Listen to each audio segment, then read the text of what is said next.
আল্লাহর নবী সেজদার মধ্যে পড়ে কাঁদতে থাকবে, ইয়া রব হাবলি উম্মতি, আল্লাহ আমার উম্মত গুনাহগার, আমার উম্মত গুনাহগার, আমার উম্মত গুনাহ করে ফেলছে। আল্লাহ আমার উম্মতের কি হবে? আল্লাহ আমার উম্মতের হবে কি?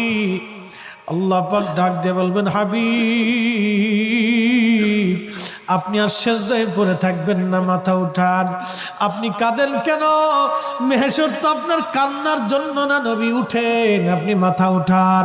আপনার জন্য আরশে মুআল্লার ডানে একটা কুরসি পেতে রাখছি, একটা চেয়ার পেতে রাখছি, একটা আসন রাখছি। আপনি নবী সেই আসনে বসবেন। আপনি মাথা উঠান, আপনি আমার হাবিব, আপনি আমার বন্ধু, আপনি আর কাঁদবেন না। হুজুর আপনি মাথা উঠান। আল্লাহর নবী তখন বলবে, ইয়া রব হাবলি উম্মতি, আল্লাহ আমার উম্মত গুনাহ করছে।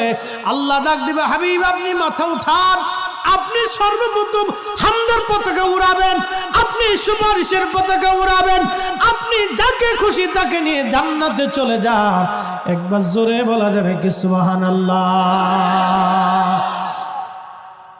নবী আমার ডেকে বললেন, আয়েশা রে, মানুষের জীবনের কঠিন সময় যখন তার মৃত্যুর সময় এসে যায়, কঠিন মৃত্যুর দূত আসে, যখন গুনাহগার ব্যক্তি, যখন নাফরমান ব্যক্তির কাছে মৃত্যুর দূত আজরাইল আলাইহিস সালাম আসে, বিকট চেহারা নিয়ে আসে, দুর্গন্ধময় পোশাকগুলি নিয়ে আসে, দুর্গন্ধময় পোশাকগুলি নিয়ে আসে, বান্দাকে ধরতে আসে। তখন এই আত্মাটা, রুহুটা মাথার দিকে একবার দৌড়ায় যায়, হাতের কোনার দিকে দৌড়ায় আসে, পায়ের তলার দিকে দৌড়ায় যায়, সারা শরীরের ভিতরে ছটফট করতে থাকে। তখন এই মৃত্যুর যন্ত্রণা বাড়তে থাকে, এত কঠিন যন্ত্রণা তার হয়।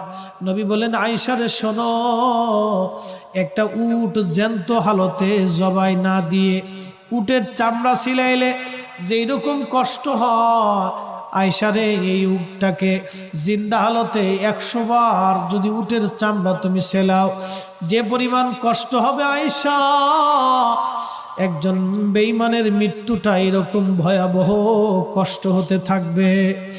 আয়েশা রে তুমি কি জানো ইমানদারের মরণটা কেমন হবে? ইমানদারের মরণটা আজরাইল আসবে, সুন্দর পোশাক নিয়ে, সুন্দর সুরত নিয়ে এসে বলবে, ইয়া আইয়ুতুহান নাফসুল মুতমাইন্না তুরজিই ইলা রাব্বিকি রাদিয়াতাম মারদিয়া ফাদখুলি ফি ইবাদি ওয়াদখুলি জান্নাতি।